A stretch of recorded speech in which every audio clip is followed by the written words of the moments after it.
Hello everybody, thank you all for watching. I'm Orlando Ruiz Jr. and welcome to my Top Gun Maverick spoiler review. I am in Hawaii right now on a little vacation with the family, but they took a little break from me. They're getting out, doing a little swimming at the beach, so going to try and talk a little spoilers for this movie since it's been a few days. And we really got to talk about the Iceman scene, Val Kilmer scene, which was very, very moving and something that I did not expect to be as powerful as it was in the movie.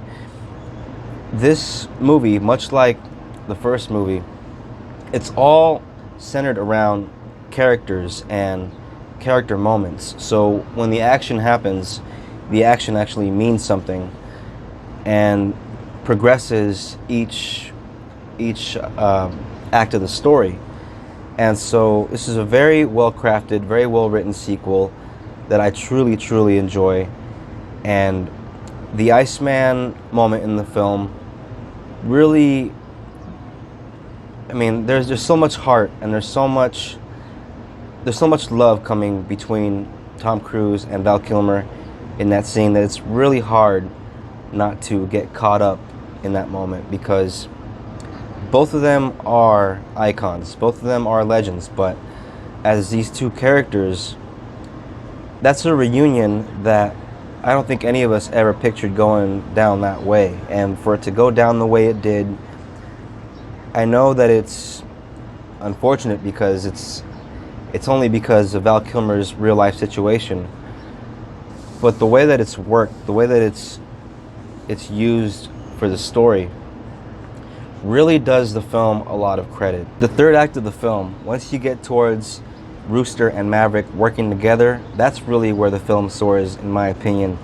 All those shots of Miles Teller in the helmet, just showing the eyes with the mustache, sort of like that.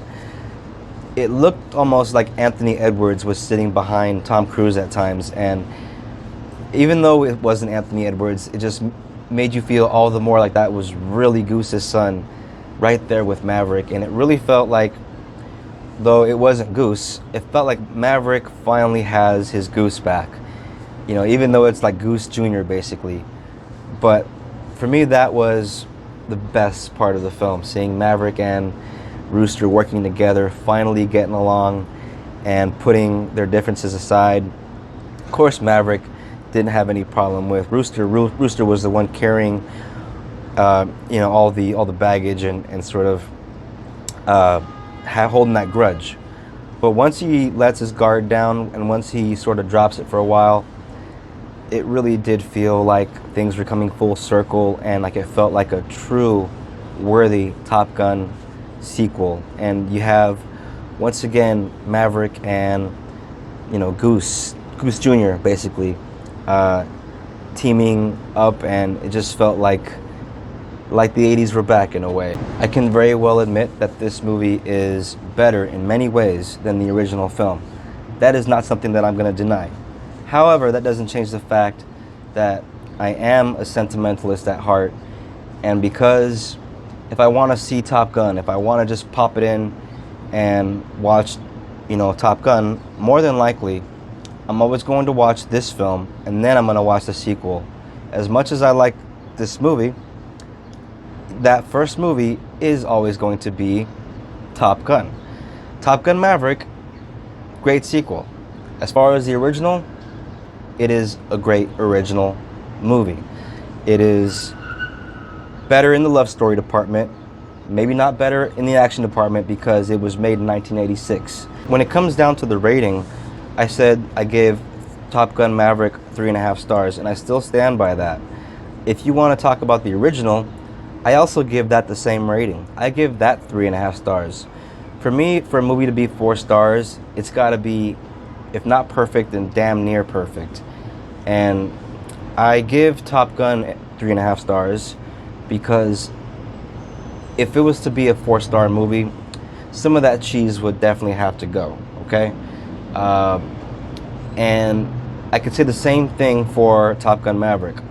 But that's part of what makes these movies what they are, and part of what makes them enjoyable the way they are, is the cheesiness and the way that it is sort of semi-serious. It's kind of a nice combination of being semi-serious with just the right amount of cheese, in my opinion. So I think it makes for a fun time for people of various ages, young and old, and that's something I can get behind by. So the fact that these movies aren't taken completely towards this serious sort of route, like being written like some Aaron Sorkin dramas, I don't need that. You know, I'm completely fine with them being the action sort of 80s homage cheese fests. That's really fine with me, because that's what I grew up with and that's where my heart is. And I really love that in 2022 we have a Jerry Bruckheimer movie starring Tom Cruise that feels very much like it could have came from the late great Tony Scott.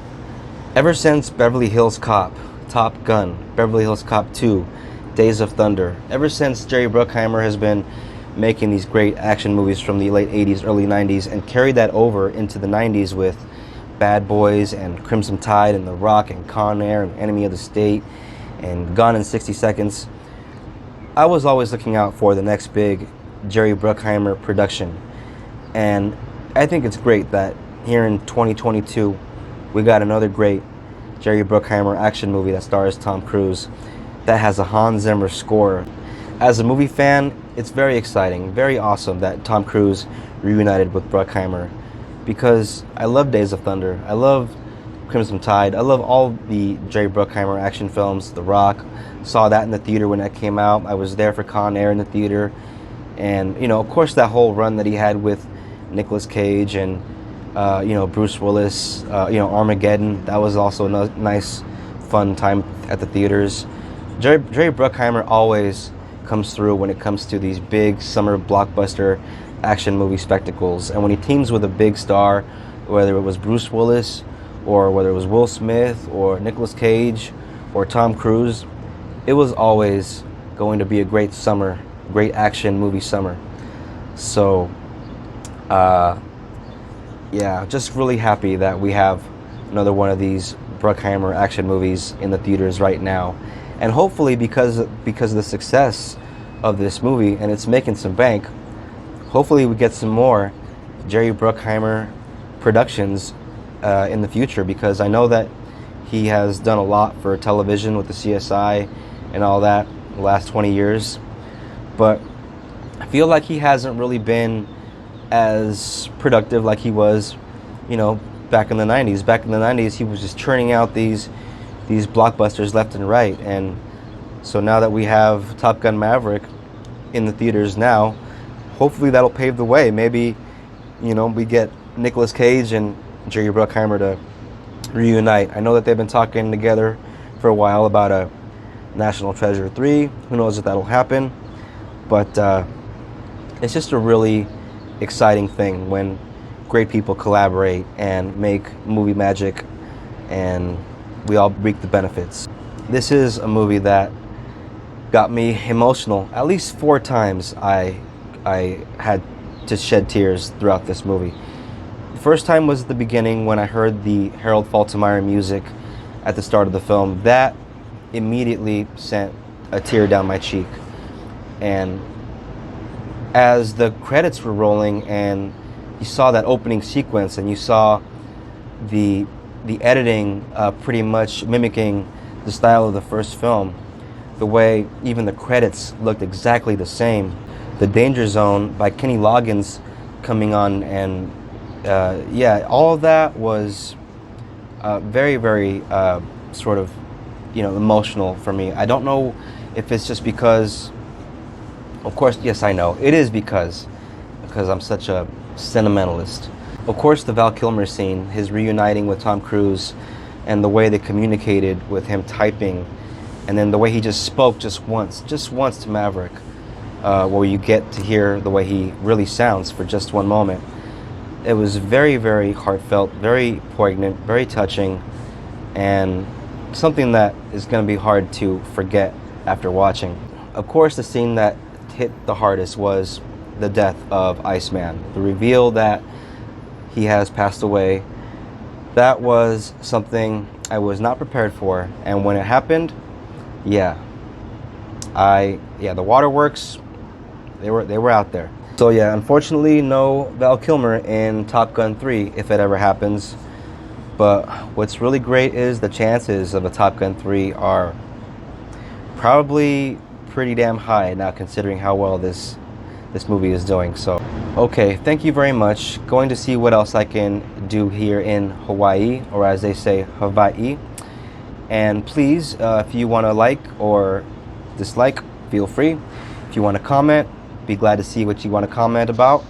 Feel free to share, and if you're new to the channel, if you want to look out for classic movie reviews, I'm always talking about classics, and whenever something new comes out that I want to check out, I will talk about it. So if you're interested in that kind of thing, hit that bell for notifications and become a subscriber and add to my 36 subscribers. That would be nice.